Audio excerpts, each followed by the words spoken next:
Bonjour à toutes et à tous, bienvenue à ce webinaire Eau Énergie, de ressources essentielles dans l'industrie. Je vous remercie à tous d'être présents.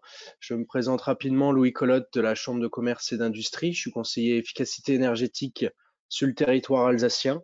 Donc voilà, deux, trois petites règles sur ce webinaire, le temps que tout le monde arrive. Euh, Vous avez un onglet chatter ou questions pour poser vos questions durant ce webinaire. On y répondra à chaque fin de présentation. Nous vous poserons quelques questions de sondage pour vous questionner un petit peu et vous animer un petit peu ce webinaire. Amandine fera la partie animation sur ce webinaire, Amandine Amat. Et voilà, je vous laisse découvrir les différents intervenants, notamment le programme. Euh, qui est notamment une première partie d'introduction, donc avec quelques mots d'Amandine Amat sur les enjeux climatiques et sur l'eau et l'énergie, avec aussi Alexandre Goetz sur la partie énergie. Nous passerons ensuite la parole à Diagindus, Cyril Bailly, pardon, sur l'efficacité énergétique, avec quelques retours terrain. Nous enchaînerons avec Elodie et Monsieur Barrault sur l'efficacité de l'eau, notamment pour traquer les économies d'eau au cœur du process. Idreos interviendra sur les retours d'expérience innovants et nous conclurons avec deux retours d'expérience de la CCI, moi-même sur la partie énergie et Monsieur Byrne sur la partie eau. Voilà, je vous remercie. Bon webinaire à tous et on va commencer par un premier sondage. Je vous laisse répondre.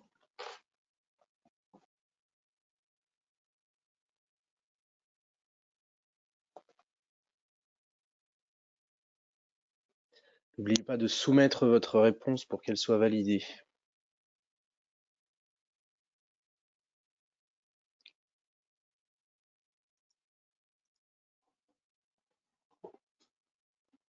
Bien, on voit que l'ensemble des résultats, voilà, 80% des participants sont intéressés par les deux thématiques, donc c'est parfait. Et on a bien fait de coupler ces deux thématiques sur ce webinaire. Voilà, je vous en prie, bonne formation à vous. Merci Louis. Donc, je vais vous parler tout de suite d'eau, puisque l'enjeu aujourd'hui, c'est de parler de deux ressources essentielles sur lesquelles vous pouvez à la fois faire des économies, optimiser votre utilisation et aussi prendre conscience, si ce n'est pas le cas, mais je pense que c'est le cas, de leur importance et du fait qu'elles sont de plus en plus rares aussi et qu'il y a des phénomènes aléatoires sur cet approvisionnement. Donc, l'été 2020 a été particulièrement caractéristique du changement climatique et des effets sur la ressource en eau, aussi sur la disponibilité également en Alsace et dans le Grand Est. Donc, on a eu un déficit pluviométrique très, très important et un été record sur tout le Grand Est, surtout la partie même Est de la France, avec jusqu'à moins 50% en moyenne par rapport aux précipitations normales des autres années et moins 97% pour certaines parties du Grand Est. Donc, on voit que sur l'été, sur le tableau que je vous ai mis en bas, à droite, vous voyez que l'été 2020 a eu moins 21% en moyenne d'anomalies de précipitation. Et donc, on est dans des déficits qui sont du même ordre que 64 et qui, et au niveau des sols secs, sont comparables à 2003, qui était aussi un record. Donc, ce qu'on a vécu cette année, ça risque de devenir une norme à l'avenir en Alsace et dans le Grand Est. On observe ces phénomènes avec une accentuation depuis 2015, avec des périodes de sol sec de plus en plus importantes. Et une problématique majeure, c'est que les nappes se rechargent très peu en hiver, sur la période à laquelle elles devraient se recharger normalement pour avoir assez d'eau en été. Et donc, année après année, on cumule ces déficits. Par exemple, cette année, on a commencé avec moins 60% sur la nappe phréatique d'Alsace, qui a donc reporté davantage de problèmes par la suite. Autre problème, il neige de plus en plus haut. Donc, vu que nos montagnes ne montent pas pour l'instant en altitude, donc effectivement, il neige moins souvent. Et donc, cette neige qui peut être restituée sous forme d'eau au printemps est aussi inexistante et donc manquante. Pour l'avenir, dans les projections climatiques qu'on a réalisées avec l'Europe, avec Climability Design, on peut observer qu'à l'avenir, on serait à des sols secs qui seraient beaucoup plus fréquents et qui aujourd'hui sont de l'ordre de 1 mois sur l'année et qui pourraient avoir une durée de 3 mois désormais, et que l'humidité moyenne des sols serait en fait des extrêmes. Donc, ce serait de plus en plus grave. Et aussi, il y a un phénomène sur le Rhin qui est important aussi en tant qu'industriel pour refroidir, par exemple, où l'eau serait de plus en plus chaude, avec 2 fois plus de journées sur l'année où l'eau est supérieure à 25 degrés, qui est, je rappelle, une température réglementée, au-delà de laquelle certains usages sont restreints. Donc, sur les précipitations, nous avons réussi à effectuer des projections climatiques sur le futur. Donc, toutes ces données-là, on peut vous les fournir à l'échelle de votre entreprise, que ce soit sur les températures, sur les précipitations également. Donc, il suffit de revenir vers nous.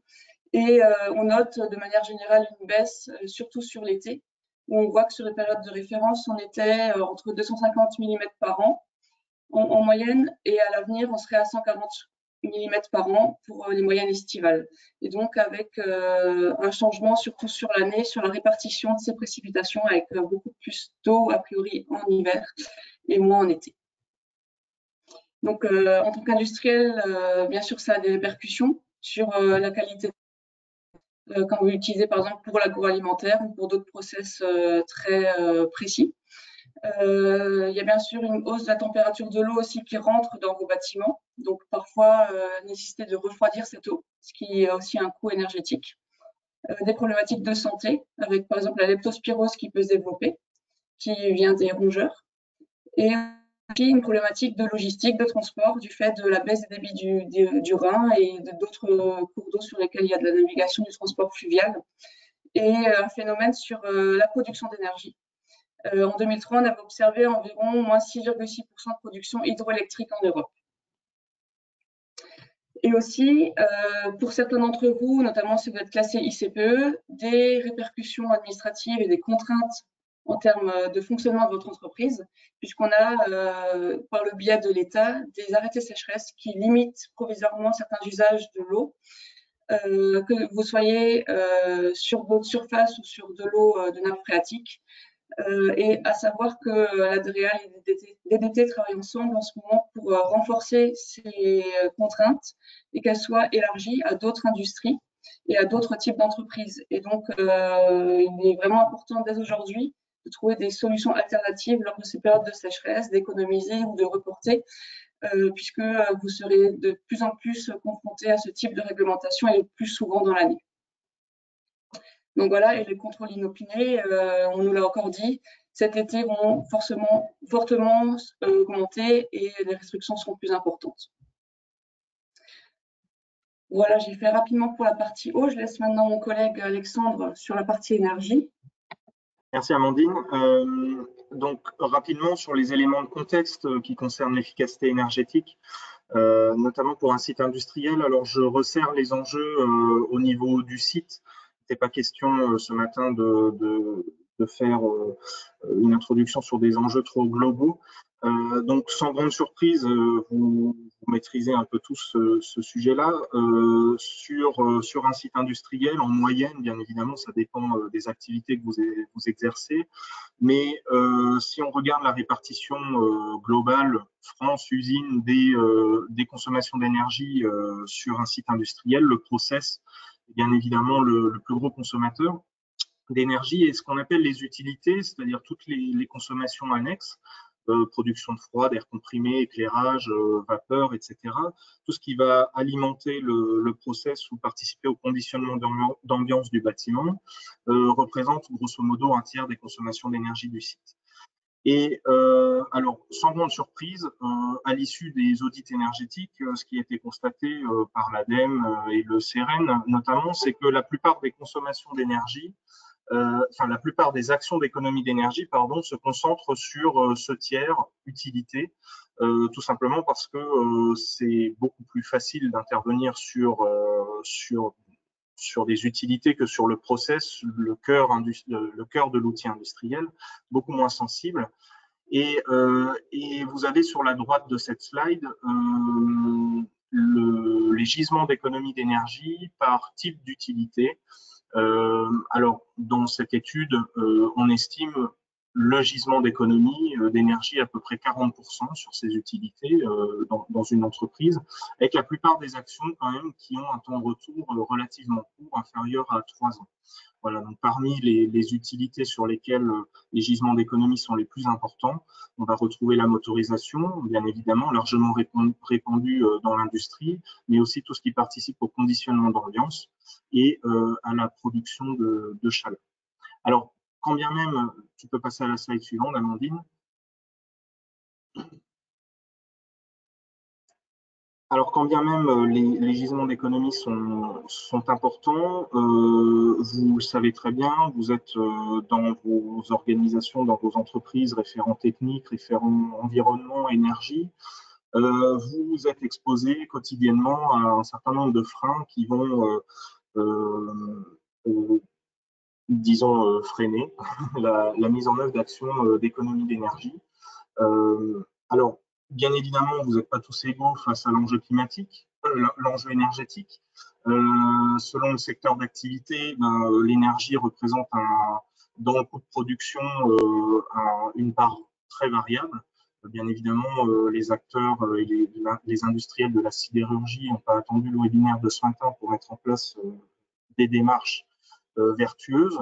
On a des secteurs d'activité où l'énergie représente une part plus faible dans le coût de production et donc vis-à-vis de la direction, c'est peut-être moins une priorité.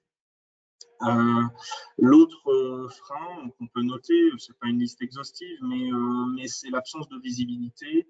Il est très important de cartographier la répartition des consommations d'énergie et les intervenants tout à l'heure sur la partie énergie et la partie eau appuieront ce constat.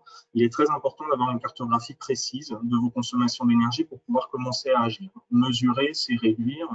Et pour réduire, il faut mesurer. Prenez dans le sens que vous voulez, mais c'est un impératif.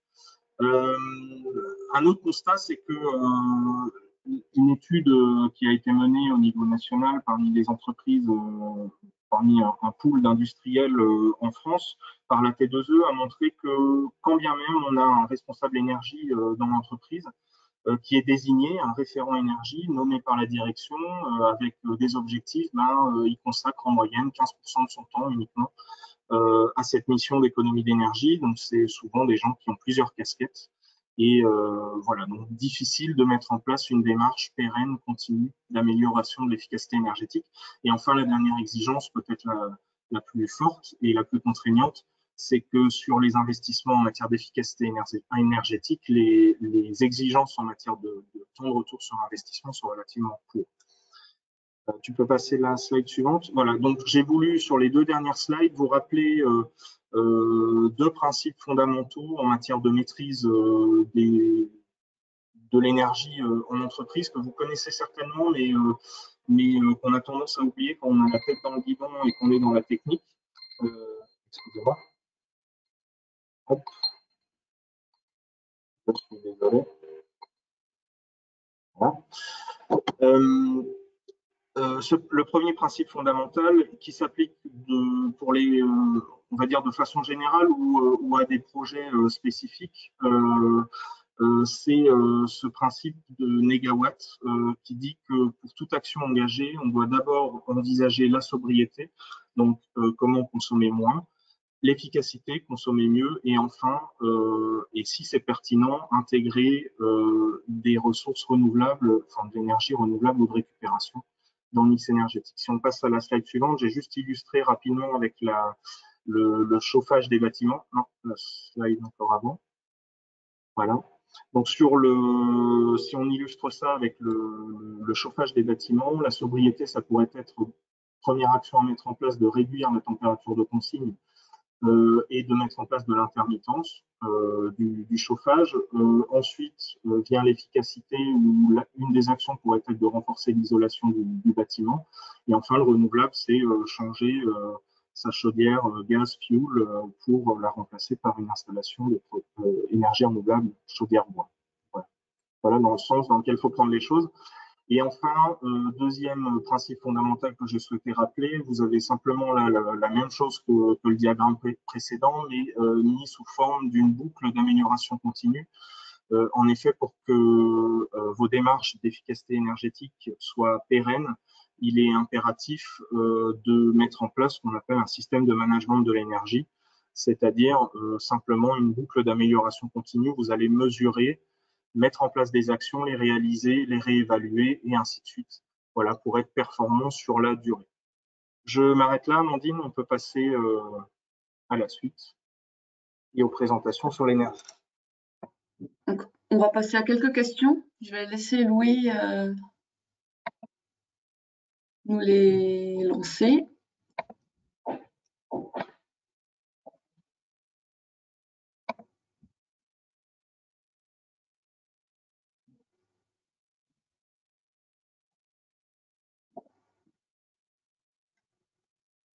Voilà, est-ce que vous avez déjà mis en place une démarche d'économie? Sur quelle thématique?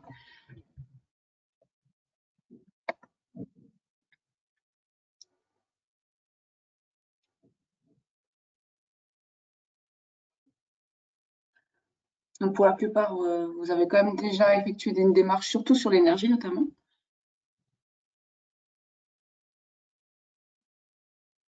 Voilà, et donc je laisse la parole à Cyril Bailly pour une présentation sur les économies.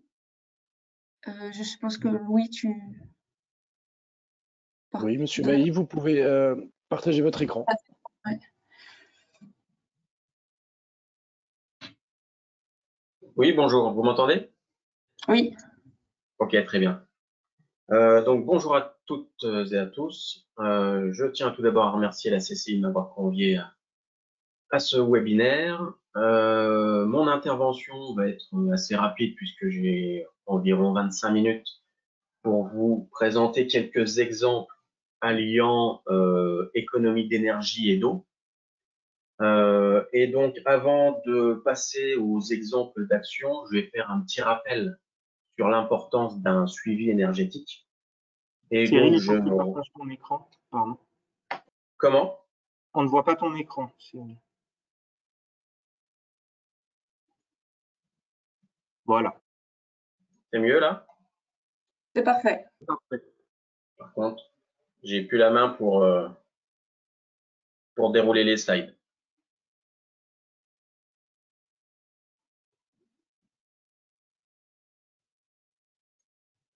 Est-ce que là, c'est bon? Allez-y, je Ouais. vous laisse refaire la manip. Ouais, parce que vous m'aviez pas envoyé le lien, mais c'est bon là, je pense. Parfait. Ok.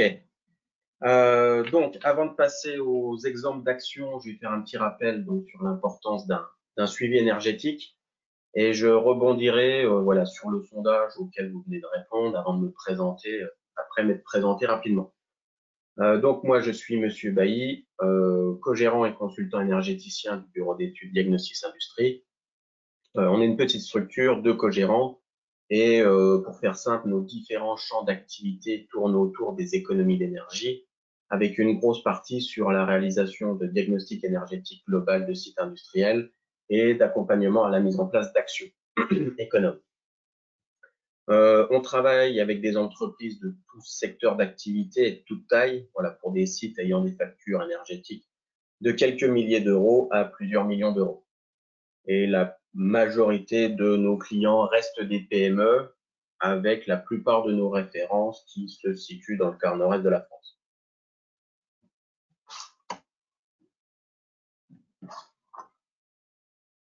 Donc, avant de rentrer dans le vif du sujet, on va vous refaire travailler un peu avec une nouvelle question et je reprendrai ensuite la parole.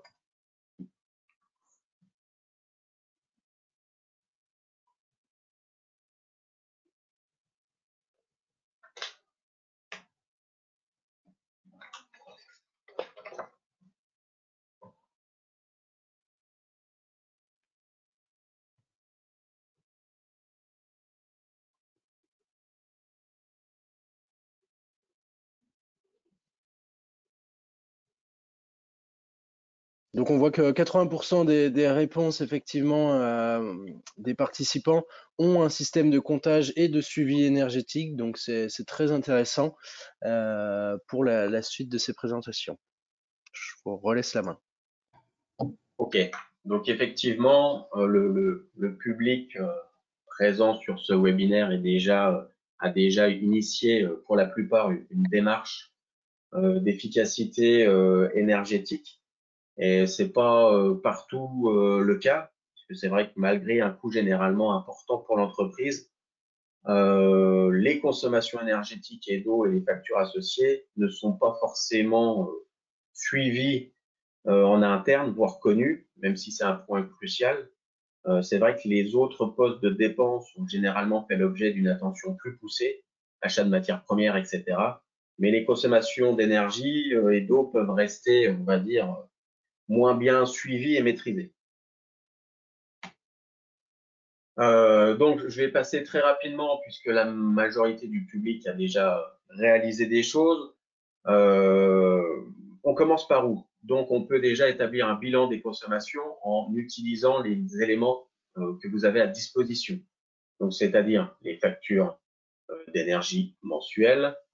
On peut trouver un certain nombre d'indicateurs, un certain nombre de données sur ces factures énergétiques en termes de puissance atteinte, de consommation d'énergie réactive, etc. On peut analyser les courbes de charge électrique, qui peuvent être un excellent indicateur de consommation inutile.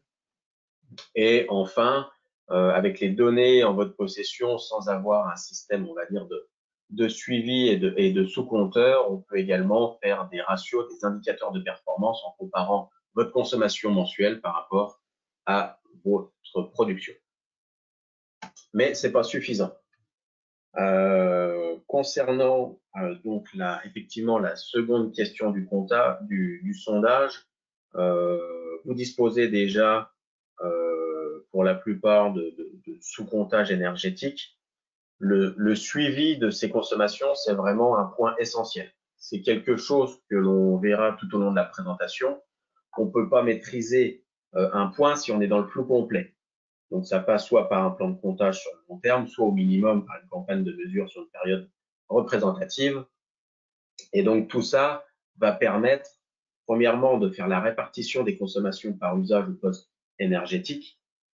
Ça va permettre de déceler des pistes d'amélioration, c'est-à-dire voir si les équipements fonctionnent quand il faut, si les temps de fonctionnement sont ajustés, s'il n'y a pas de veille machine, etc., etc. Ça va permettre de quantifier des économies d'énergie sur la base de données réelles liées à votre site. Et ça va permettre un point très important, le suivi des performances et des consignes. Prenons donc tout ça, c'est vraiment impossible sans suivi et sans mesure.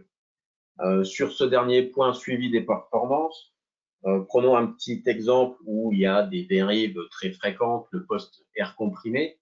Si votre poste air comprimé représente, je dis un exemple au hasard, 20% de votre facture des consommations électriques du site, si vous avez une dérive de 25% sur ce poste, s'il n'y a aucun sous-compteur, ça va représenter 5% sur le global.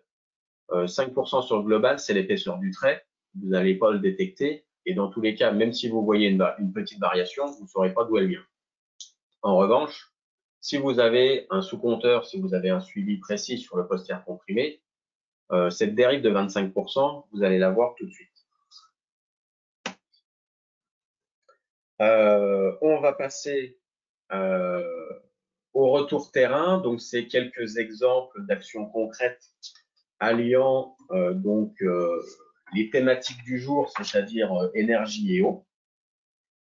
Ces exemples sont principalement de secteurs agroalimentaire et textile. Et l'ensemble de ces exemples proviennent d'entreprises de la région Grand Est. Donc, effectivement, j'ai vraiment ciblé uniquement des exemples locaux, on va dire. On va commencer par le début, supprimer les fuites d'eau. Il y a un constat, d'après les nombreux audits énergétiques réalisés, c'est que certaines fuites que ça soit de l'eau, que ça soit de l'air comprimé, que ça soit de la vapeur, etc. Certaines fuites sont connues depuis un certain temps par l'entreprise, mais elles peuvent rester en état pendant plusieurs années, voire très très longtemps, si elles n'engendrent pas de complications particulières. Et c'est vrai que le chiffrage des coûts des fuites permet généralement une prise de conscience. La conséquence financière d'une fuite d'eau chaude, il y a bien sûr la facture d'eau, facture d'énergie puisqu'il a fallu chauffer cette eau, facture de traitement et consommation éventuelle supplémentaire liée aux annexes, aux voleurs, pompes, etc. Donc, l'exemple que j'ai ciblé sur la thématique fuite d'eau, c'est un exemple sur un secteur agroalimentaire où, lors de notre visite, on avait détecté une fuite d'eau chaude lors de l'étude. Cette fuite était connue de longue date, mais les pertes n'avaient jamais été quantifiées. Donc, on a fait au plus simple, hein, au niveau méthodologie, on a pris un seau de 3 litres, on a mis en dessous de la fuite et on a chronométré le temps de remplissage de ce récipient. Donc, en 1 minute, les 3 litres le seau de 3 litres était rempli et ensuite, on a tout simplement mis une sonde immergée de température pour quantifier la température donc, de l'eau. On était à 70 degrés. 3 litres par minute, ça représente pas énormément. Pour vous donner une ordre d'idée, 3 litres par minute, ça fait quand même plus de 4000 litres par jour d'eau à 70 degrés et ça représente 1500 mètres cubes par an. Donc voilà, perte financière de l'ordre de 8000 euros et il fallait juste voilà, quelques heures de maintenance pour réparer les fuites. J'avais mis le gaspillage énergétique, voilà, ça n'arrive pas aux autres puisque j'avais déjà présenté cet exemple lors d'une petite présentation CCI où le directeur du site était dans la salle. Deuxième exemple sur les fuites d'eau, donc un audit que je viens de rendre sur une entreprise de taille un peu plus importante. Le démarrage d'un audit énergétique se fait par un bilan des consommations et donc l'eau faisait partie de ce bilan. Lors de l'analyse des éléments, on a vu qu'il y avait de fortes augmentations de consommation d'eau sur l'année 2019, sans explication particulière donnée par l'entreprise. Et en analysant par rapport à la production, le ratio se dégradait fortement. Donc, on a fait un relevé de compteur d'eau générale le week-end, donc période d'inactivité totale, donc la consommation était uniquement liée aux fuites. Et donc là, on était sur une fuite de 35 mètres cubes jour, qui représente 13 000 mètres cubes par an. Donc c'est toujours bien de voir ce que ça représente par rapport à ce qu'on peut connaître. Voilà, la consommation d'une famille de 4 personnes, donc d'une maison, c'est environ 150 mètres cubes à l'année. Donc une fuite de 13 000 mètres cubes par an, voilà, ça fait quand même la consommation de quelques maisons.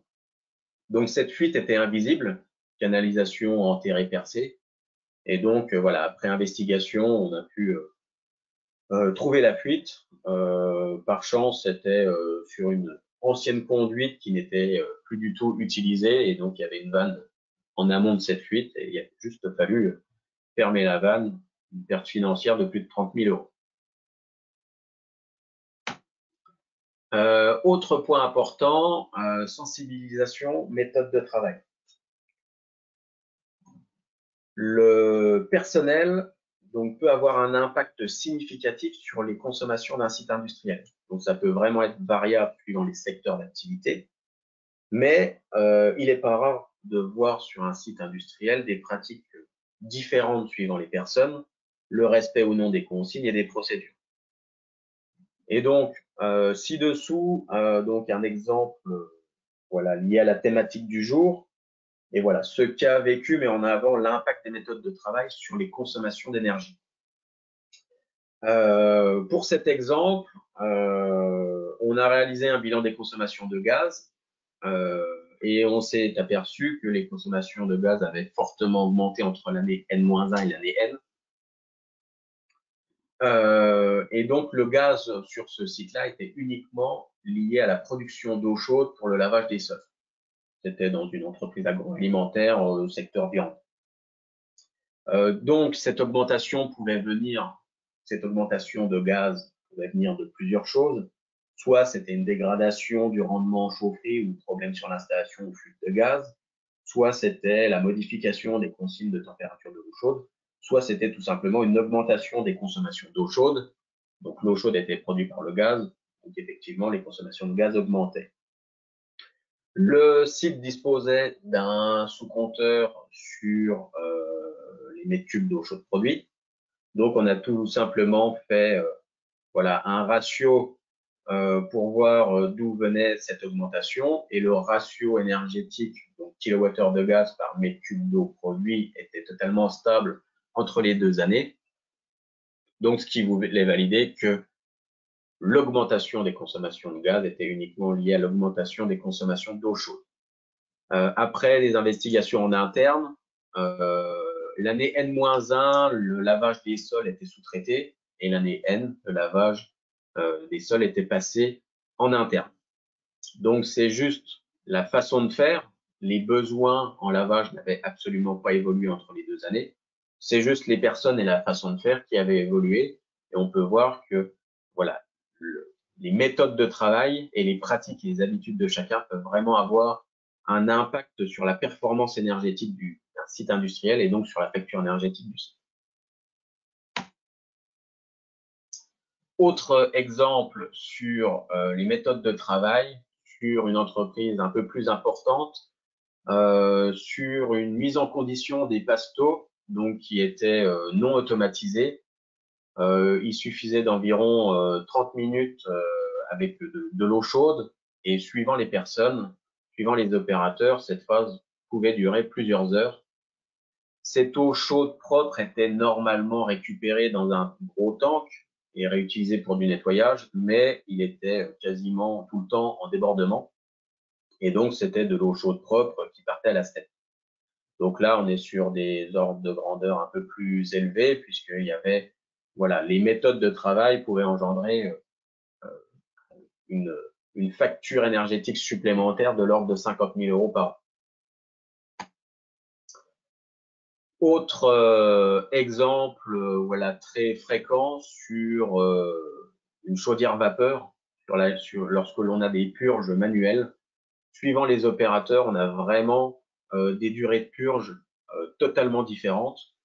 Et c'est vraiment un point, lorsqu'il n'y a pas de consignes précises ou lorsque les consignes ne sont pas forcément respectées, tout le monde fait un petit peu comme il pense, et tout ça, ça peut vraiment avoir un impact énergétique sur le site. Slide suivante, récupération des condensats. Donc, lorsque un site industriel est équipé d'une chaufferie vapeur, donc on a des retours condensats. Ces condensats ne sont pas forcément tous récupérés. Et comme pour les fuites d'eau, le chiffrage permet généralement une prise de conscience. Donc là, c'était sur une petite fromagerie. Donc les condensats étaient perdus. Aucun condensat collecté, ou vraiment très très faible.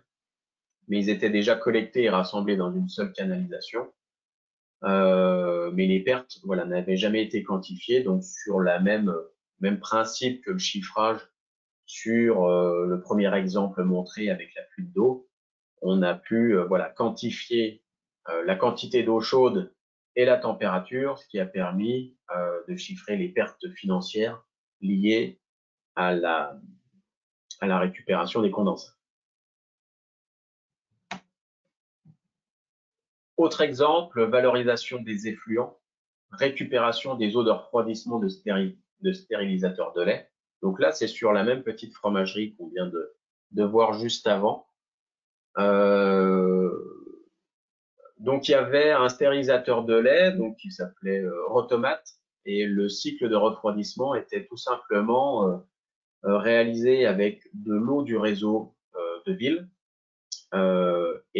C'était une utilisation à eau perdue. C'est-à-dire que l'eau froide rentrait dans le stérilisateur et ressortait un petit peu plus chaude après avoir capté les calories avec le contact des bouteilles de lait.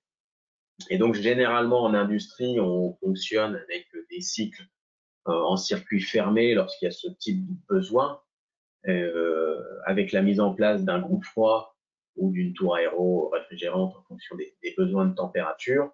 Et là, c'était pas le cas. On pompait de l'eau, c'était de l'eau du réseau de ville. On utilisait une fois, un peu réchauffé et recraché à l'égout. Donc là, on a mis en place un système de récupération de chaleur avec un tri en fonction de la température. Et en début de cycle de refroidissement, on avait de l'eau la plus chaude possible. Donc là, on la récupérait et la réutilisait vers les besoins nécessitant de l'eau chaude. Et sur la fin du cycle de refroidissement, on récupérait pour un second cycle de rotomate, de stérilisateur. Et donc, cette eau récupérée était mélangée avec un peu d'eau neuve du réseau.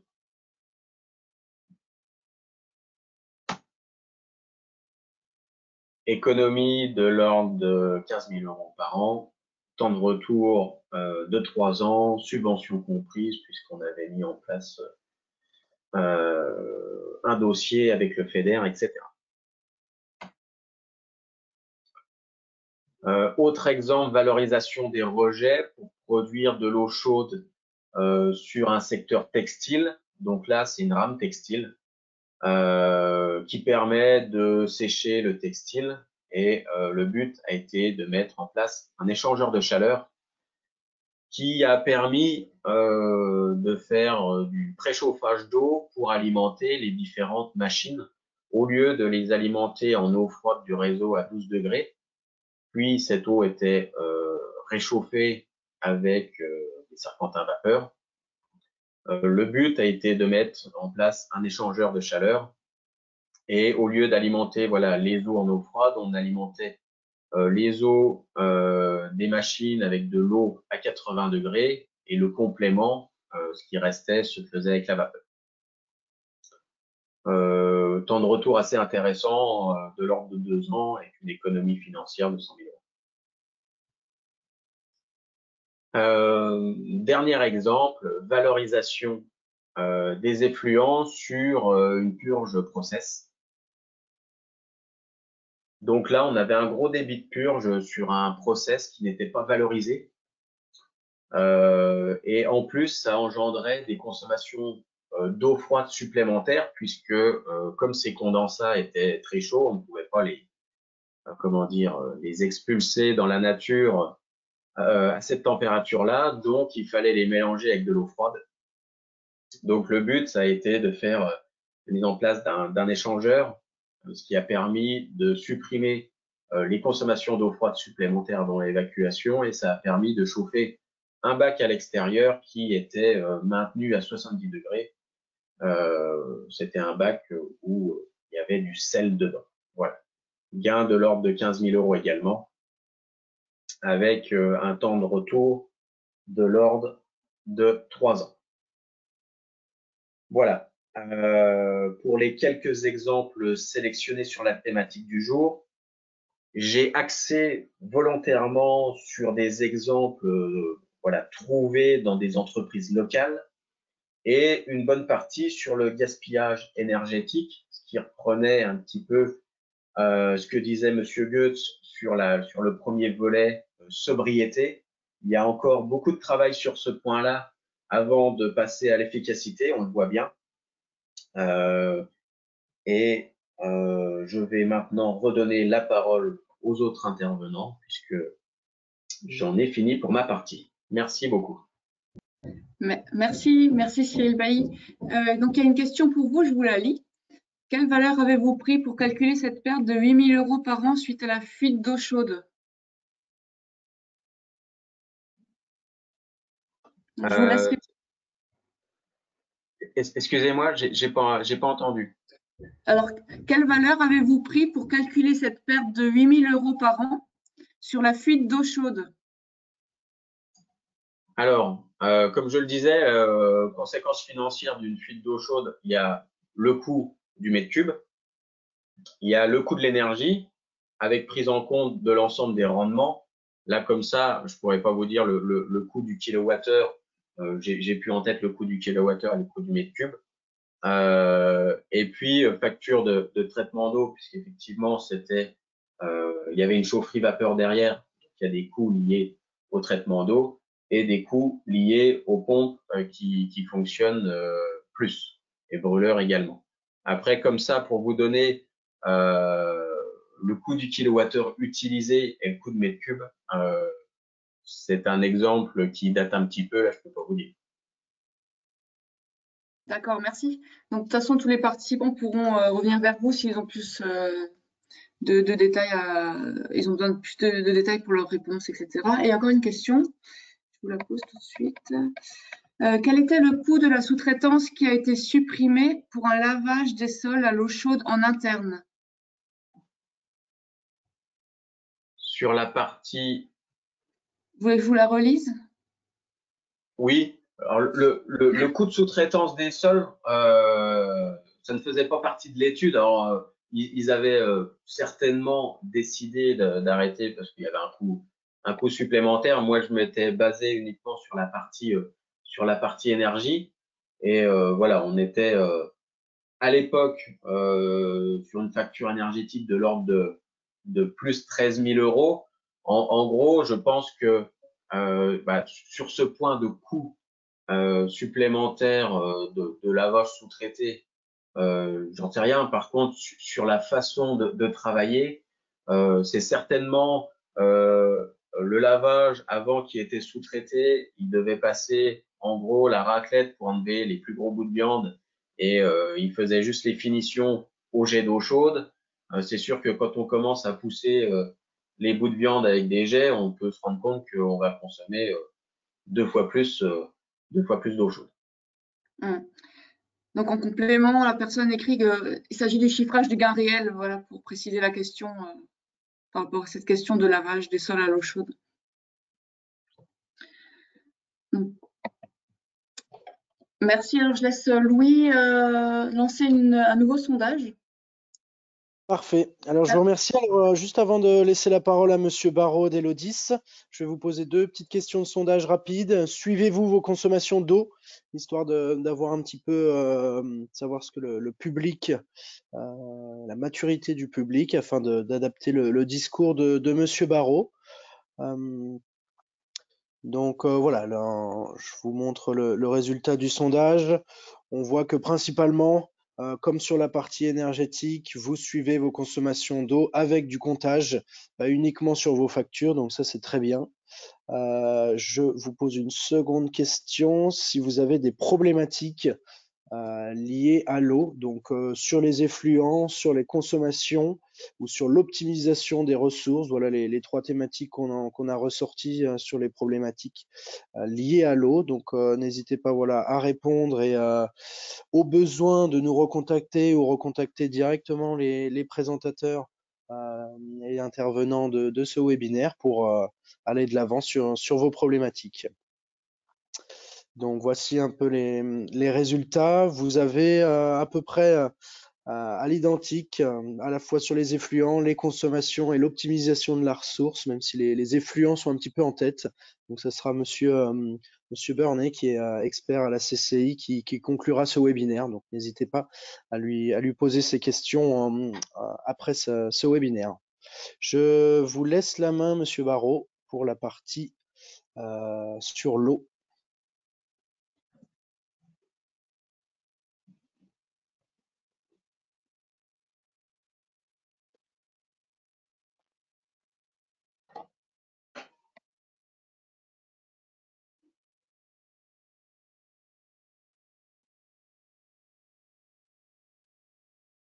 On vous voit correctement. Voilà, votre diaporama s'affiche.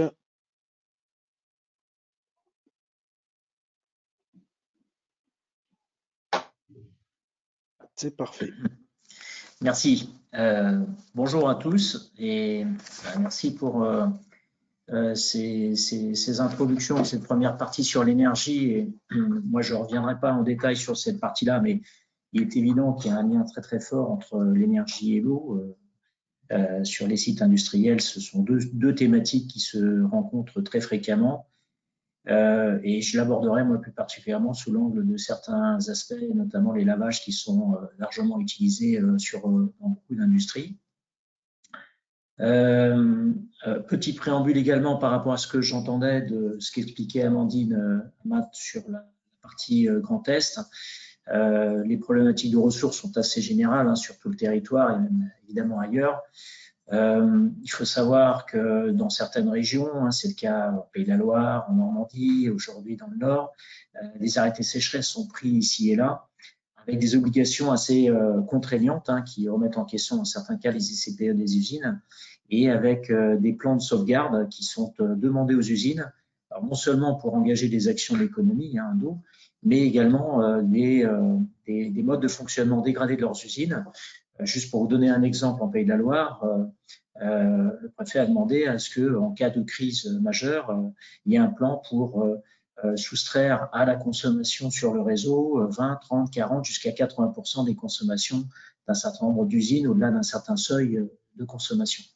Donc, on est face à des enjeux tout à fait majeurs. Et donc, de facto, la thématique a d'autant plus d'importance puisque l'énergie fait partie également des grands sujets environnementaux et puis globalement de faits de société qu'il faut traiter. Alors, pour me présenter rapidement, pour ma part, donc je suis donc Olivier Barraud. Moi, ça fait une trentaine d'années que je crée des entreprises dans le domaine d'abord de l'efficacité énergétique et de l'optimisation du cycle de l'eau également. Aujourd'hui, je me consacre intégralement à une structure qui s'appelle Elodis International. Donc, c'est souvent son nom que je vais vous présenter un certain nombre d'exemples. Donc, Elodis se consacre à l'optimisation de l'ensemble du cycle de l'eau sur un site industriel et avec une expertise particulièrement forte dans le domaine des lavages, qui sont encore une fois des étapes importantes dans le procédé. Alors, beaucoup en agroalimentaire, cosmétique et pharma, mais on en retrouve également dans le textile, dont on a entendu parler tout à l'heure, également dans la métallurgie, dans un certain nombre de cas, traitement de surface et autres. Alors, notre métier, nous, c'est l'audit et l'ingénierie, c'est investiguer pour trouver des voies d'optimisation. C'est aussi la formation qui est un aspect très important, et notamment en chimie et lavage, et puis des technologies innovantes, puisque ça a été la genèse de la création d'Elodis, autour de technos que j'évoquerai un petit peu tout à l'heure pour donner un aperçu et ouvrir un petit peu sur des solutions nouvelles qui ont elles-mêmes été validées par la Fondation Sovereign Impulse, donc Green CIP d'un côté et OptiClean de l'autre. Voilà. Alors, si on reprend l'approche de l'audit eau, qui a de grandes similitudes avec ce qu'on a déjà évoqué sur la partie énergétique, les facteurs clés de succès sont assez proches. Je les rappelle quand même parce que c'est important, nécessairement, et encore plus dans le cadre de l'eau, parce que l'eau, on le sait bien, a un gros défaut, c'est qu'elle n'est pas chère. En tout cas, on la considère comme telle, mais à un moment donné, il faudra bien payer l'impact environnemental de nos actions, et il y a fort à parier qu'à l'instar du coût carbone de l'énergie, on lui trouve une valeur supplémentaire à ce qu'elle représente aujourd'hui, puisqu'on la ponctionne quasiment gratuitement dans le milieu naturel. Donc, l'approche globale, c'est justement se poser la question à la fois sur toutes les eaux, parce qu'il n'y a pas une eau, il y a souvent différentes catégories d'eau qui peuvent exister, ou à différents stades de son utilisation, toutes les utilités telles qu'on les a évoquées tout à l'heure, et puis évidemment, il faut descendre au cœur du process. Donc, il n'y a pas de bonne solution sans une approche totalement globale. Également une analyse dans le temps, parce que là où une action est, dans le cas de l'eau, la rentabilité est plus compliquée parce que structurellement, telle qu'est conçue une installation, elle n'est pas adéquate pour optimiser. La vision schéma directeur permet aussi d'une programmation au fur et à mesure des investissements pour, je dirais, corriger, restructurer un petit peu les choses dans une meilleure direction. Évidemment, le nerf de la guerre, on maîtrise bien que ce que l'on mesure bien, ça a été dit par Alexandre Goetz, mesurer et suivre. Donc, c'est pour ça que je reviendrai sur la notion de mapping, de cartographie, qui est un état des lieux de départ indispensable. J'ai vu que beaucoup d'entre vous avaient des moyens de mesure et de monitoring. Après, ce qui est important, c'est de connaître la maille, parce que tout le monde a quelques compteurs d'eau, on va dire qui couvrent 100% sur le principe, mais quelle est la maille de suivi, c'est là que le bas blesse, quoi. Et puis évidemment, une problématique qui vise à prendre les choses dans le bon ordre. Et il faut d'abord réduire les besoins, les consommations, avant d'aller imaginer un certain nombre de solutions de récupération, etc., de reuse. Ensuite, il faut correctement évaluer les options. Et ça, il faut avoir encore une fois une vision du coût global des choses. J'y reviendrai par rapport au sujet des lavages. Et de la bonne idée, il faut se méfier. Le Yaka Faucon est un peu simple en matière d'audit. Quelquefois, on peut énoncer, on va dire, des potentiels et puis des solutions, mais ne pas négliger l'ingénierie qui sied à un vrai projet relatif aux économies d'eau. Ce n'est pas simplement un petit schéma sur un coin de page, dans bien des cas. Alors, moi, je fais un parallèle entre, vous le savez, parce que vous êtes visiblement assez aguerris sur les sujets d'énergie, on parle beaucoup d'énergie fatale, et c'est une grande thématique. Donc, moi-même, je suis président de la T2E Grand Ouest, c'est des sujets qu'on a traités beaucoup, encore récemment, et avec une démarche qui consiste à bien voir que, oui, il existe une énergie fatale qui part dans les fumées, dans les effluents, et l'eau est souvent vue comme une fatalité aussi en termes de consommation, et ça, il faut absolument le corriger et reprendre cette problématique-là au cœur des choix, des arbitrages qui sont faits, au même titre qu'on le fait maintenant assez couramment sur l'énergie. Et là, il faut reprendre la base de la démarche des 3 R avec qu'on applique beaucoup dans les déchets, qui est qu'on doit suivre une certaine logique, c'est-à-dire qu'il y a le R de reduce, d'être sobre et rationnel au départ, ensuite d'aller vers le reuse et enfin le recyclage. Il ne s'agit pas, par exemple, en termes d'emballage, de se dire si j'ai beaucoup d'emballage mais que je les recycle, c'est très bien. Non, il faut quand même essayer de réduire au maximum les emballages et là où on ne sait plus réduire, on recycle le cas échéant. Donc, bien reprendre aussi le raisonnement dans le bon ordre, ce qui revient, on va le voir tout à l'heure, à prioriser, on va dire, les démarches et les sujets. Et c'est pas parce que l'apparente rentabilité d'un thème fait qu'il doit forcément arriver en tête de gondole sur les actions. Alors, je reprends souvent cette présentation-là aussi pour des industriels sur les thématiques énergie, eau, etc. C'est-à-dire que la vision d'un industriel sur son activité est une vision très verticale, avec des flux financiers, des flux de matière, des flux de produits. Or, quand on rentre par ces sujets d'énergie, mais aussi d'eau, et encore plus du carbone, on crée une matrice qui donne un angle de regard différent et qui n'est pas forcément, entre guillemets, qui apporte en tout cas des informations complémentaires qui vont elles-mêmes contribuer, outre à des économies, à des aspects de qualité de productivité, évidemment à des enjeux environnementaux et finalement à une maîtrise de la performance au sens propre des industriels. Donc, d'où l'importance de la mesure, mais plus globalement de l'attention et même du management associé à ce sujet-là, en prenant bien en considération l'impact, et on le verra tout à l'heure en termes de performance industrielle telle qu'on l'entend souvent en qualité et productivité, qui est tout à fait clé, notamment sur le sujet de l'eau. Alors la première étape, je l'évoquais tout à l'heure, c'est évidemment d'y voir clair sur ses consommations.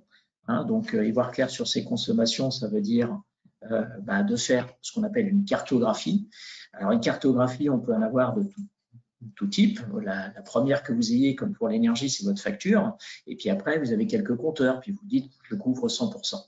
Dans l'exemple que vous voyez ici, une bonne cartographie couvre 90%, on va dire, du périmètre qui est expliqué, mais avec une finesse qui doit permettre de descendre à un consommateur représentant 5% doit être identifié en tant que tel. Donc ça, c'est la maille. Ce qui va donner évidemment déjà une appréciation des gros enjeux. Et chez ce client-là, par exemple, c'est 55% des 8% plus 47, 55% de la consommation d'eau part dans les lavages, donc à l'égout interne. Et puis, par exemple, ici, les condenseurs évaporatifs représentent quand même 12%. Ce qui n'est pas sans lien avec la performance énergétique, bien entendu. Il y a des sujets évidemment très, très liés à ce niveau-là. Donc, évidemment, la cartographie n'apporte pas les réponses en tant que telles, souvent, mais déjà, elle permet de mettre en lumière là où se situent les gros enjeux. Un peu comme on pourrait se dire, tiens, l'éclairage, c'est intéressant d'un point de vue énergétique si je faisais des choses, et quand on fait les ratios, on s'aperçoit que ça pèse pour pas grand-chose dans la facture. Sur l'eau, il faut quand même choisir ses combats, et à ce niveau-là, chercher où sont les enjeux forts, avec ensuite un deuxième rang, on va dire, d'analyse, qui nécessite souvent de faire des mesures spécifiques avec des millimètres à ultrasons, etc. pour aussi un peu discriminer, dans une logique même de comptabilité analytique des consommations d'eau, atelier par atelier ou type d'activité par type d'activité, pour bien faire le focus également sur quelles sont mes productions qui sont les plus impactantes en termes de consommation d'eau, voire de rejet. Et puis, on parlait beaucoup d'indicateurs tout à l'heure, donc je ne vais pas trop détailler cette partie-là, mais très souvent, on a des indicateurs un petit peu trop basiques. On a notre production d'un côté, avec un mix produit plus ou moins bien clair ou défini, et puis je ratiote mes tubes à la tonne ou au litre embouteillé, enfin tout ce qu'on veut, etc. Alors ça nous donne, je dirais, un indicateur assez figé, quoi, qui reste un objectif, mais qui est souvent source d'erreurs et de mauvaises interprétations parce qu'en fait, il est sous influence, ce ratio-là, suivant le niveau d'activité de l'usine, suivant son mix produit, suivant les conditions climatiques, etc., suivant un certain nombre de critères de talons de consommation. C'est pour ça qu'on fait souvent ce type d'analyses qui sont modélisées. On va reproduire un modèle qui va être, bon, en vert, vous avez la consommation réelle de l'usine, par exemple, et les autres couleurs vont correspondre aux différentes années. Forcément, quand ma consommation réelle est bien au-delà de mes profils que j'ai modélisés, ça veut dire qu'il s'est passé quelque chose. Et là, c'est pas parce qu'il a fait chaud, qu'il a fait froid, que j'ai plus produit ou moins produit. C'est vraiment, je suis sorti de mon modèle. Et si je dérive dans ma consommation, et même si mon ratio mètre cube à la tonne est bon, j'ai une pratique qui n'est pas bonne. Et donc là, je peux plus facilement aussi interpréter et agir. Donc, il faut aussi évoluer, quand on a une bonne maturité, vers des indicateurs d'une autre nature, qui ne soient pas simplement des indicateurs trop figés. Ensuite, dans les audits que l'on fait sur le cycle de l'eau, donc du forage jusqu'à la station d'épuration, il faut analyser évidemment les potentiels et ensuite, de façon un peu synthétique ici dans ce schéma-là, c'est créer une matrice de décision qui va nous permettre d'arbitrer avec l'industriel sur par où commence-t-on, quoi. On voit bien une échelle de difficulté parce que les sujets ne sont pas toujours aussi faciles à réaliser qu'on le pense. Une échelle de rentabilité, et sur l'eau, ça peut poser problème. Alors ici, on intègre en l'occurrence les aides de l'agence de l'eau, ce qui facilite un peu les choses. Évidemment, le plus intéressant est dans ce cadre-là. Et puis en second rang, c'est les priorités 2 qui viennent tout de suite. Et ça, évidemment, je ne vais pas passer en revue la liste des actions parce qu'elles sont souvent, comme pour l'énergie, je dirais, la somme d'un certain nombre de petites actions pour certaines, plus importantes pour d'autres, mais qui vont être structurantes pour, je dirais, donner de l'inertie à la démarche et aux résultats qu'on va obtenir. Évidemment, la taille des bulles va dépendre de l'impact qu'on aura. Et on va rajouter un autre indicateur parce que dans le cas de l'eau, très souvent, on a une implication forte avec ce qui se passe en fabrication. Et on ne peut pas tout faire et n'importe quoi de ce point de vue-là. Et par exemple, si on parle de l'agroalimentaire, cosmétique, mais même dans d'autres aspects, on peut avoir un aspect sanitaire associé aux arbitrages qui sont faits. Par exemple, sur les arbitrages sur des tours aéros versus des tours adiabatiques, on a un aspect légionnel, par exemple, qui peut être pris en compte. En tout cas, pour un industriel, notamment ici en agroalimentaire, le reuse, il n'est pas si simple que ça. Et il y a une note de criticité parce qu'il y a des facteurs sanitaires, évidemment la rentabilité, la faisabilité technique, mais il y a des aspects également réglementaires dont il faut tenir compte et qui font que pour certains, même s'ils apparaissent dans la bonne case, eh bien, ça ne va pas être si simple que ça. Il va falloir d'abord traiter lever un certain nombre de freins. Alors, j'en viens au sujet particulier des lavages au sens large et à travers ces quelques exemples que je vais vous donner, notamment dans l'agroalimentaire. On repart d'une matrice du même type et vous voyez avec des enjeux qui peuvent être très conséquents et finalement dans des zones de rentabilité importantes, encore plus si on englobe tous les aspects de ce que représente le lavage en tant que tel. D'accord ? Et là, on en vient à bien reposer les choses sur, par exemple, ce que c'est que la pratique du lavage. Le lavage, alors, quand on pose la question à un industriel, bien souvent, on lui dit combien vous coûte vos lavages, il va raisonner assez souvent sur la facture de produits lessiviels, quelquefois l'eau, même s'il n'a pas trop d'idée des quantités et des coûts associés. La réalité, c'est que les lavages, c'est régi par une règle assez simple qui est ce qu'on appelle le cercle de Zinner. Bien laver, c'est respecter 4 facteurs fondamentaux. Et on va voir que ces 4 facteurs ont des incidences de coûts importantes. Et ce sont des leviers de fait pour aller chercher plus d'optimisation. Donc une NEP, vous voyez à gauche, de façon un peu symbolisée. Qu'est-ce que c'est qu'une NEP? Un nettoyage en place, c'est quand on n'a pas la possibilité, comme on le fait à la maison, de mettre un échangeur ou une grande cuve de 50 mètres cubes dans un lave-vaisselle. Donc dans ces cas-là, on a des séries de cuves qui vont envoyer alternativement à l'intérieur des équipements, en circulation avec donc du pompage et de l'eau, des produits lessiviels, de l'eau, de l'acide, etc. Donc le cercle de Zinner, justement, nous dit que pour bien laver, il nous faut un facteur mécanique. Si je laisse les assiettes à tremper au fond de l'évier, il ne va pas se passer grand-chose. C'est pareil, si je trempe mon installation et que je n'ai pas un effet mécanique, je ne vais pas décoller la matière. L'effet mécanique, on l'a justement avec beaucoup d'eau et beaucoup de pompage. Le facteur thermique, on sait très bien que pour dégraisser notamment, on aura besoin de chaleur pour que ce soit pleinement efficace. On chauffe souvent les soudes à 80 à 85 degrés, les acides à 60-65 degrés. Et puis, on a besoin d'un facteur chimique. Si vous avez lavé uniquement à l'eau chaude, vous savez que ça prend beaucoup de temps et sans lessive, ça ne va pas bien se passer.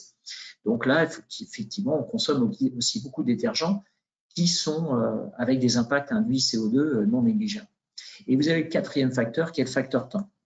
Et ce facteur-là, il est important parce que forcément, c'est celui qui va régir le temps de contact avec les trois autres facteurs pour être efficace. Donc là, on a des facteurs de consommation d'eau et de lessiviel, d'énergie, le temps, c'est de la productivité et de la qualité, parce que quand on lave, en général, on ne dit pas, donc c'est un aspect important. Et un cinquième facteur de coût, c'est la résultante, c'est ce qu'on va rejeter à l'égout.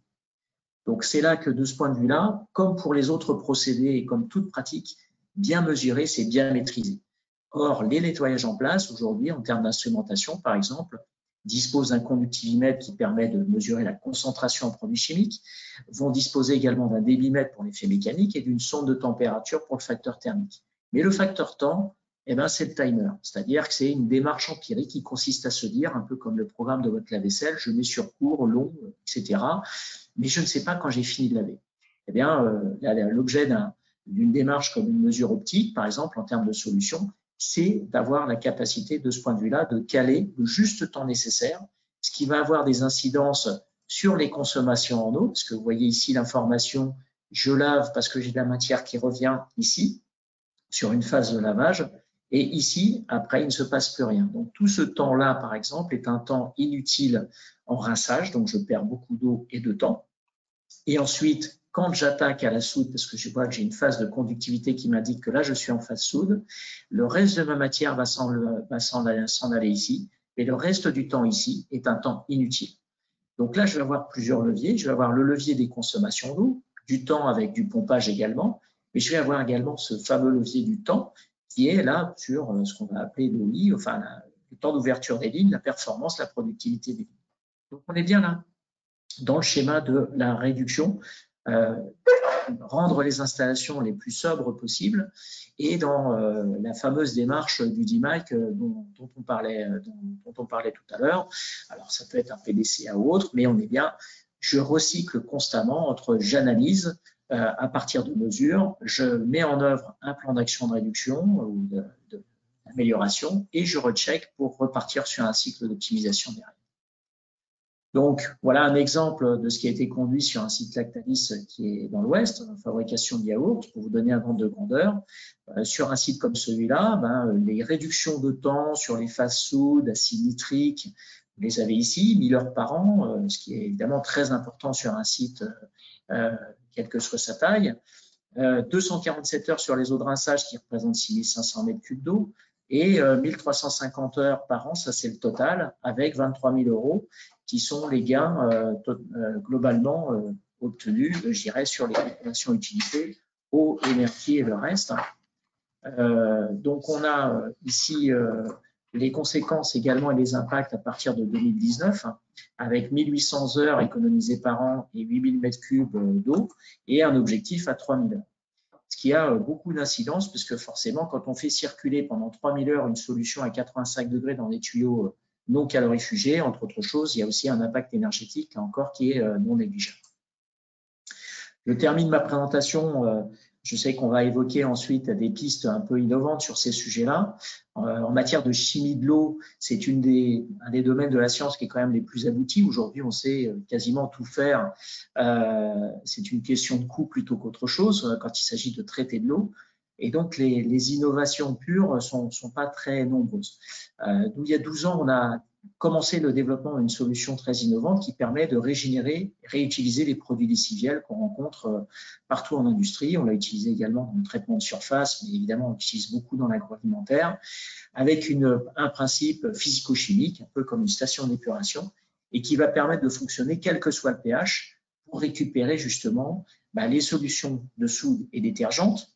Donc, vous voyez que là où, par exemple, sur des sujets énergétiques, certains se posent la question, est-ce que je ne pourrais pas récupérer l'énergie pour chauffer mes solutions de soude? Ben oui, mais si au départ, je réduis mes consommations de soude, je ne vais plus avoir besoin de ces mêmes récupérations d'énergie.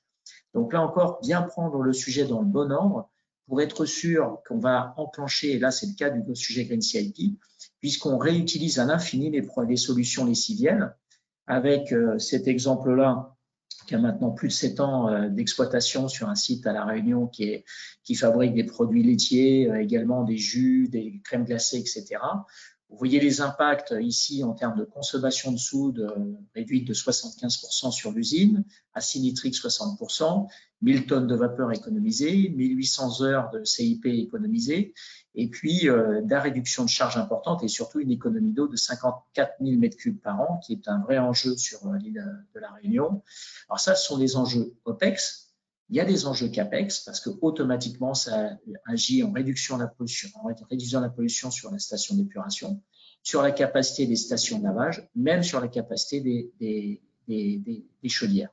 Et vous avez surtout ici, quand je parlais d'analyse globale, l'analyse globale sur l'eau, certes, aujourd'hui, on se préoccupe beaucoup de l'impact climatique, mais il y a des impacts induits qui sont très importants en termes d'écotoxicité terrestre ou aquatique qu'on retrouve dans des approches de type analyse de cycle de vie.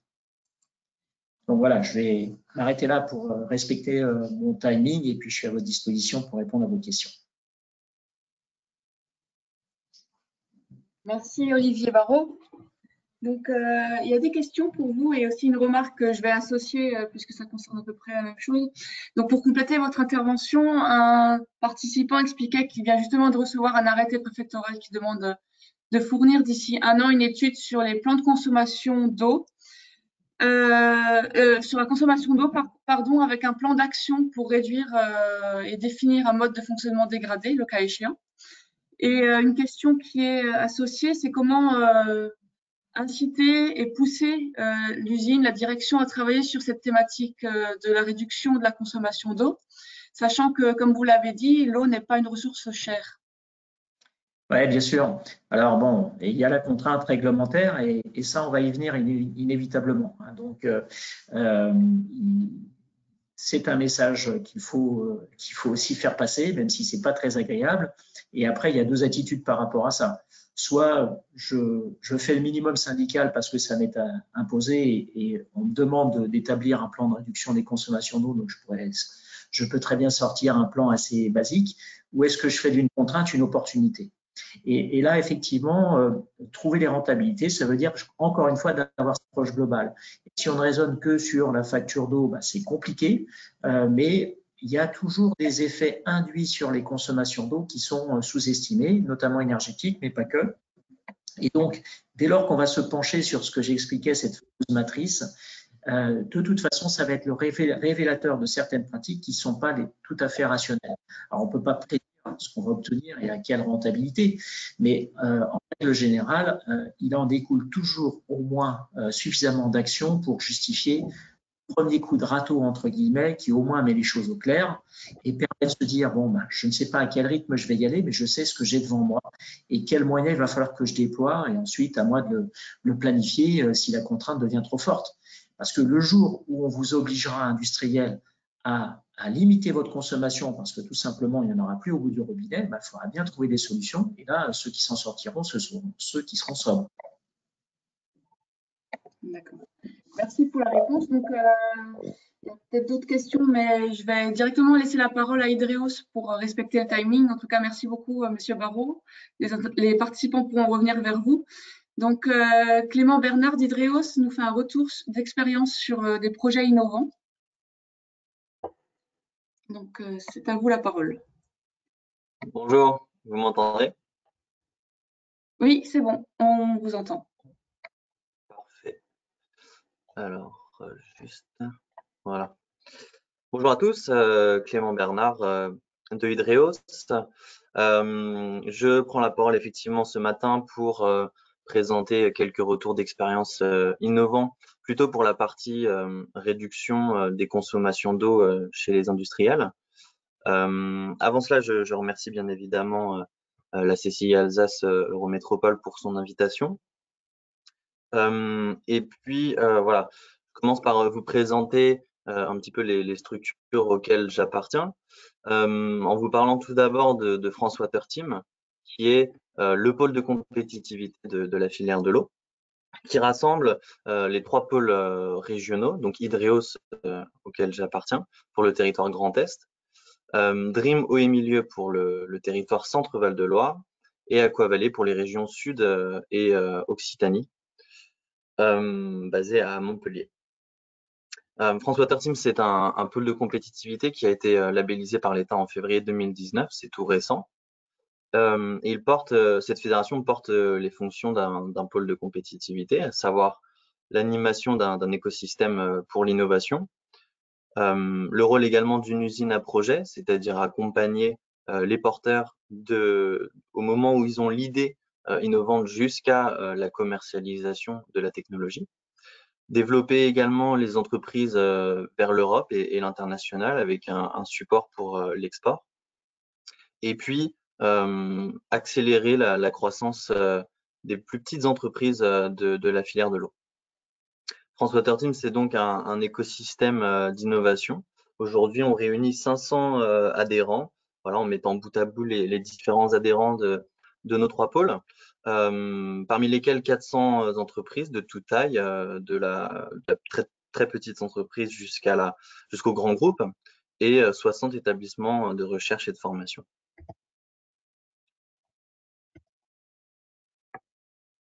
Maintenant, Hydreos, auquel j'appartiens, qui est le pôle de l'eau du Grand Est, nous avons comme objectif de créer de l'emploi et de la valeur ajoutée par l'innovation collaborative et, comme je l'ai dit, le développement à l'export.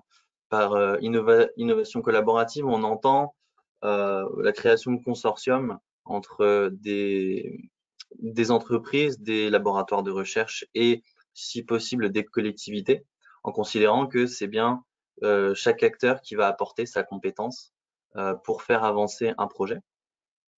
Notre champ d'action, c'est la gestion durable de l'eau et l'application de la directive cadre sur l'eau de l'Union européenne qui date d'octobre 2000.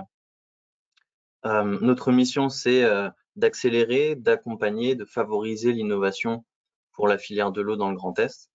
Et en termes de statut, nous sommes une association de loi 1901. Aujourd'hui, Hydreos, c'est donc 150 adhérents et 129 projets labellisés. Parmi ces 129, 59 ont trouvé un financement, ce qui représente au total 85,5 millions d'euros. À Hydreos, nous travaillons de façon thématique avec différents groupes de travail. Alors, je ne vais pas revenir sur chaque groupe de travail, mais aujourd'hui, on en a 8. Le plus ancien concerne les dépôts et biofilms. C'est le groupe qui est le plus structuré, le plus avancé. Et puis, il y en a 2 qui sont plus récents. Eau de bien-être, qui traite du thermalisme dans le Grand Est. On travaille avec la Fédération thermale. Et puis, le groupe dont j'ai la charge personnellement depuis un peu moins d'1 an, eau et énergie, sur lequel je fais un rapide focus tout de suite. Moi, voilà, c'est peut-être sur ce GT qu'on est évidemment en lien avec la thématique d'aujourd'hui. Donc moi, voilà, pour information, je travaille plutôt sur les thématiques de l'hydroélectricité, de la chaleur fatale, la récupération de chaleur fatale, que ce soit chez les collectivités ou chez les industriels. Également la géothermie, basse température d'abord, mais avec le souhait à terme d'étendre à toute forme de géothermie. La production d'hydrogène par électrolyse de l'eau également. Et enfin, l'optimisation énergétique dans les équipements du petit cycle de l'eau, c'est-à-dire les stations d'épuration et de traitement de l'eau potable. Alors pour ce groupe de travail eau et énergie, nous avons organisé 2 webinaires sur la thématique au mois de juin et d'octobre 2020. Le premier traitait donc de la récupération de chaleur sur les eaux usées et de géothermie basse température, et le second de l'optimisation énergétique dans le petit cycle de l'eau, c'est-à-dire comment réduire les consommations énergétiques dans les steppes et les UTEP, et comment aussi produire directement de l'énergie, que ce soit par la méthanisation, par des centrales hydroélectriques ou par de la récupération de chaleur fatale sur eau usée, pour également réduire sa facture énergétique et sa dépendance à un fournisseur extérieur. L'objectif de ces 2 webinaires, c'était de créer une dynamique et de repérer des acteurs qui sont mobilisés sur la thématique, puisque la seconde étape de prévue, c'est d'organiser réellement le groupe de travail avec des réunions, des sessions de travail dont la première devrait avoir lieu dans les prochaines semaines. Ces sessions de travail étant des moments d'échange entre des acteurs mobilisés sur la thématique pour qu'ils apprennent à se connaître,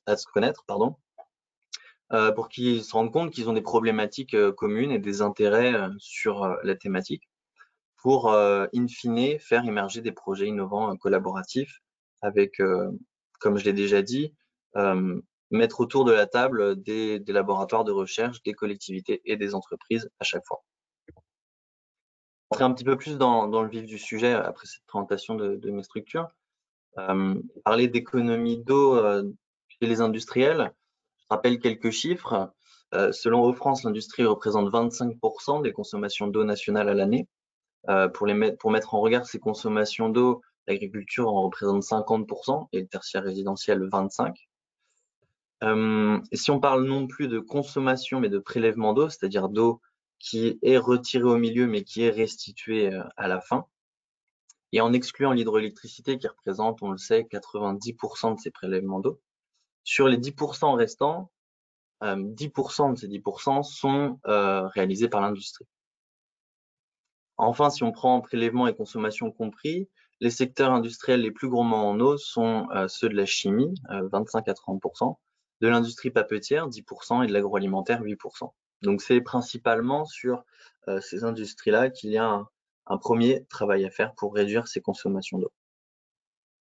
Or, et ça a été dit avec Amandine Amat plus tôt dans la matinée et puis lors des différentes interventions, avec le changement climatique qui a induit des variations dans la disponibilité de la ressource, les événements les plus marquants étant des sécheresses.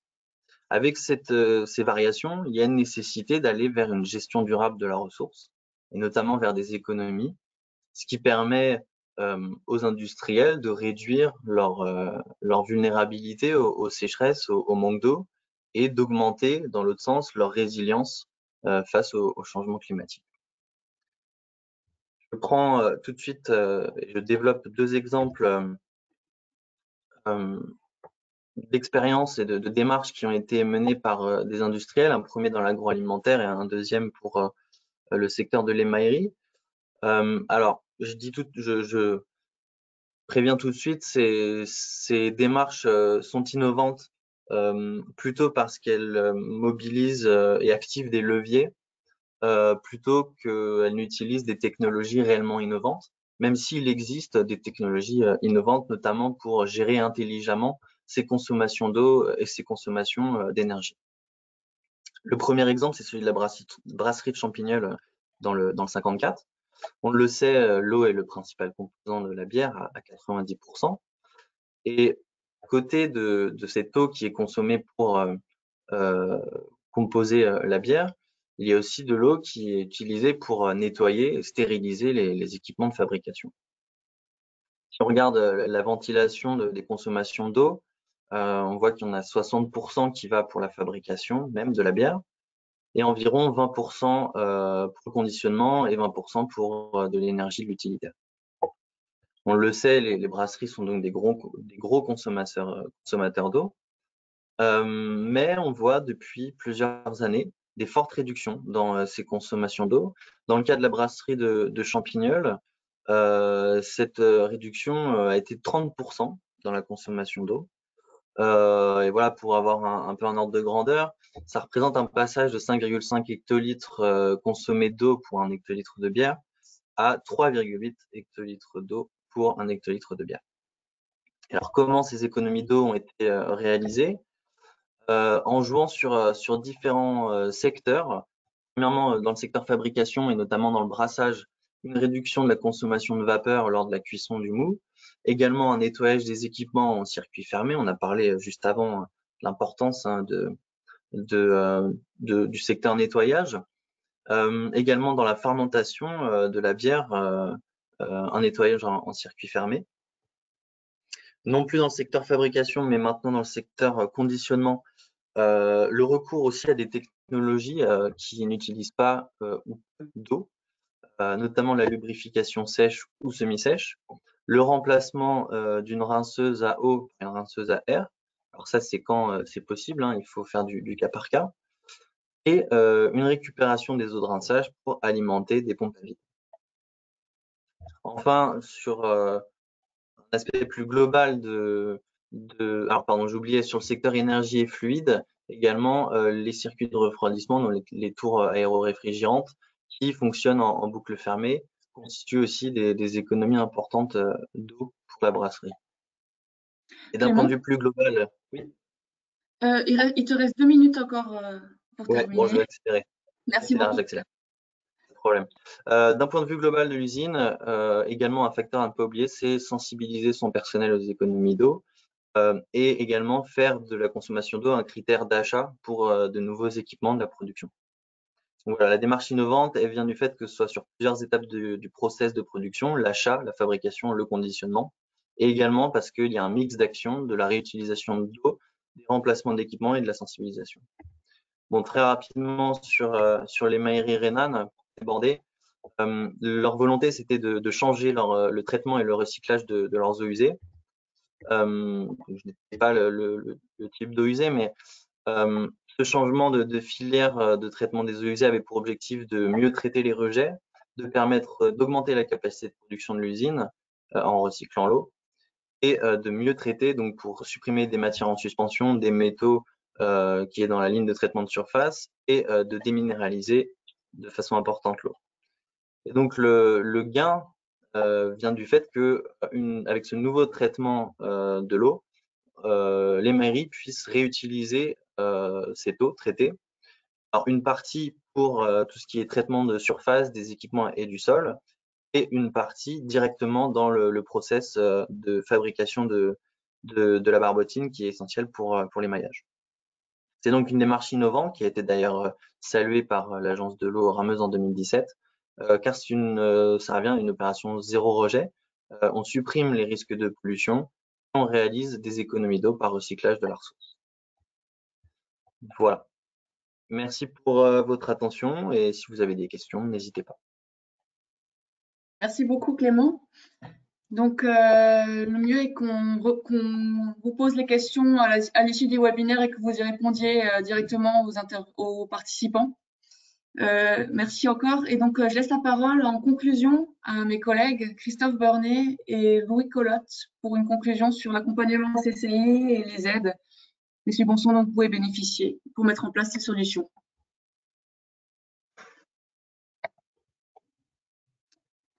Bonjour à tous. Vous me confirmez que vous avez ma slide à l'écran? Oui, Christophe, c'est bon. Ok, parfait. Alors, donc moi je vais conclure brièvement sur ce que la Chambre de commerce et d'industrie peut vous apporter sur toutes les problématiques liées à l'eau. Donc vous avez en haut à gauche, bien entendu, vos deux interlocuteurs que vous pouvez bien sûr contacter a posteriori pour vous accompagner sur un certain nombre de démarches. Donc Amandine, que vous connaissez déjà, et moi-même, vous avez nos mails respectifs ici. Alors globalement, nos services portent sur deux grandes thématiques que sont la résilience au changement climatique et la prévention des pollutions. Vous avez en bas de la slide, bien sûr, nos partenaires qui nous aident à réaliser ces prestations pour les entreprises, puisque dans la grande majorité des cas, si pas dans la totalité, ces prestations sont gratuites. Donc, il faut bien entendu en user et en abuser.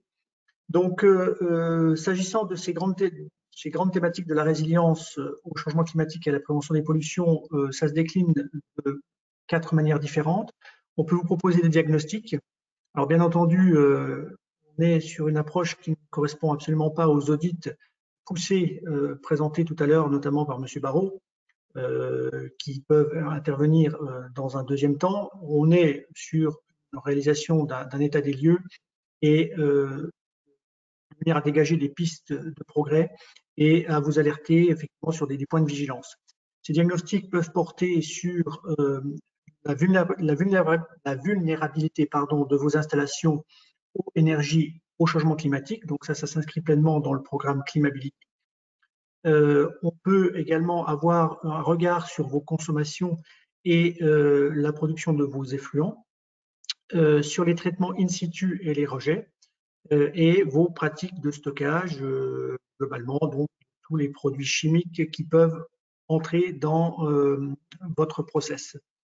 On n'oublie pas bien sûr la réglementation. On a un regard aussi sur toute la notion d'installation classée et sur toutes les réglementations liées notamment à l'utilisation des réseaux d'assainissement collectif et aux autorisations de rejet. Cette aide porte également sur l'information qu'on peut vous apporter dans différents domaines, sur les données climatiques, bien entendu.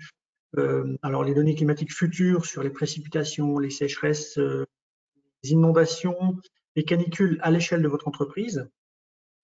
C'est également l'organisation d'ateliers thématiques et techniques pour vous apporter, là encore, de l'information utile pour la gestion de l'eau dans vos entreprises respectives. C'est la rédaction d'articles sur des actualités réglementaires, par exemple, ou sur des programmes naissants. C'est également vous mettre en relation avec des experts opérationnels. On a eu 2 exemples précédemment avec Cyril Bailly et M. Barrault, Olivier Barrault.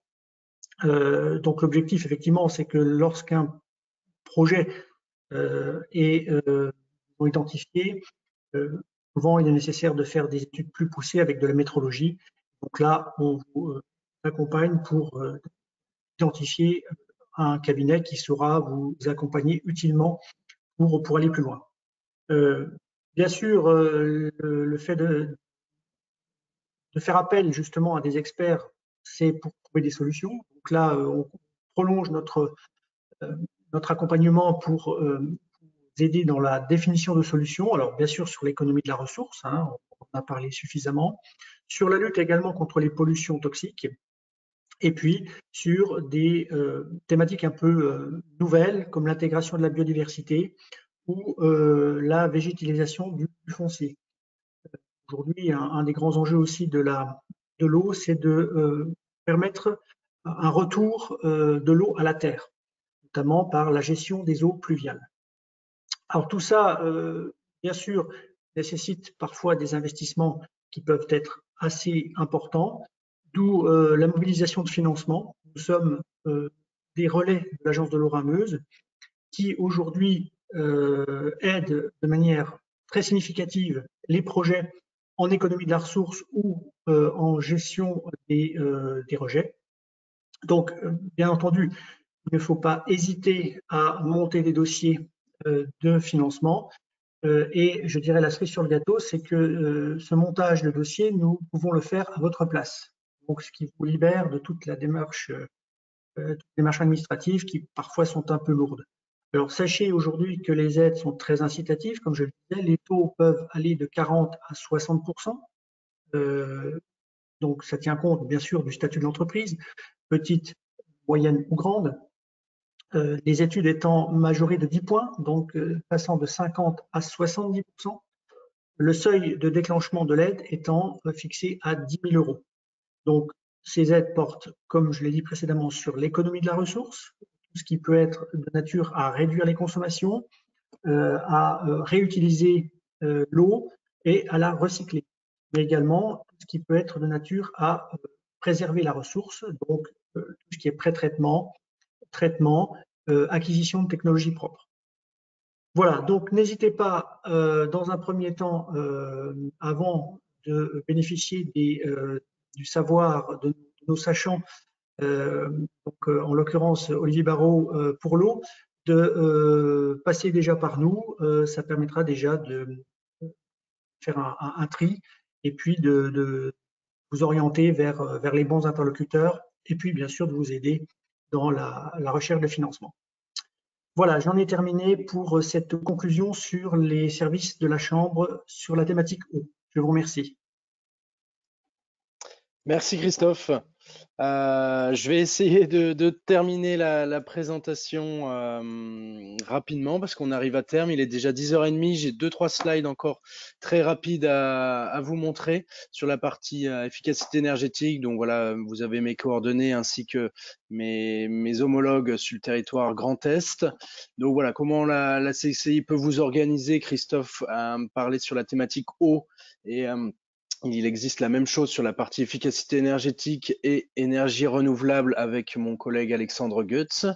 Vous pouvez également vous former grâce à ProRefi, donc une formation pour devenir référent énergie en industrie qui peut être prise en charge entre 50 et 100% par les certificats d'économie d'énergie. La CCI proposera cette formation dès l'année prochaine. Il existe aussi le même type de formation, donc ça c'est plutôt à destination des directeurs achats, etc., pour intégrer le critère énergétique lors de l'approvisionnement. Ce qui va être important aujourd'hui, c'est notamment la partie Club Énergie et Club ISO 50001. Donc, c'est des regroupements d'industriels pour échanger sur une thématique liée à l'efficacité énergétique. Donc, on se regroupe plusieurs fois par an chez un industriel pour échanger avec vos pairs sur une thématique, avec une visite de site. Donc aujourd'hui, ces clubs sont dédiés à l'énergie. On souhaiterait l'année prochaine intégrer aussi la partie eau pour avoir plus de réunions et différentes thématiques pour échanger. On a bien vu aujourd'hui que ces deux thématiques sont liées et les industriels sont intéressés par ces deux thématiques. Donc vous allez avoir un sondage en fin de webinaire, quand vous allez quitter le webinaire, pour répondre à quelques questions, notamment sur cette partie Club Énergie, savoir si vous êtes intéressé pour y participer et pourquoi pas intégrer la partie eau.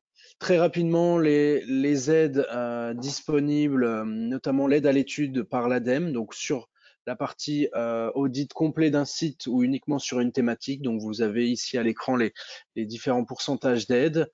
Vous avez aussi Climaction qui peut venir aider les investissements sur l'efficacité énergétique, sur les différentes thématiques liées aux utilités. Donc, n'hésitez pas à me contacter pour vérifier vos éligibilités. Je vous ai mis ici un lien sur les certificats d'économie d'énergie. Donc, n'hésitez pas à aller consulter aussi la liste des projets éligibles ou de me contacter pour faire le point ensemble. Je suis désolé, je vais rapidement, mais c'est pour rester dans le timing. Il y a aussi 2 infos sur le plan de relance et la décarbonation de l'industrie. Donc, vous pouvez cliquer sur les logos pour aller voir avec un peu plus de détails, mais notamment une aide sur la décarbonation de l'industrie sur différents projets, récupération de chaleur haute force, sur l'amélioration de rendement énergétique ou les projets qui permettent de limiter vos émissions de gaz à effet de serre, ou pour les TPE-PME, des crédits d'impôt allant jusqu'à 30% pour l'isolation thermique ou pour des systèmes de chauffage innovants. Voilà, très rapidement ma présentation. En tout cas, je tiens à tous vous remercier pour votre participation ainsi qu'aux différents intervenants pour la qualité des présentations. Vous allez avoir l'ensemble des présentations par mail aujourd'hui ou demain. N'hésitez pas à reposer nos questions, on vous répondra en tout cas pour celles qui n'ont pas pu être répondues aujourd'hui. Mais voilà, je conclus ce webinaire en faisant un grand merci à tout le monde et en espérant que ce webinaire vous a plu. Merci à tous.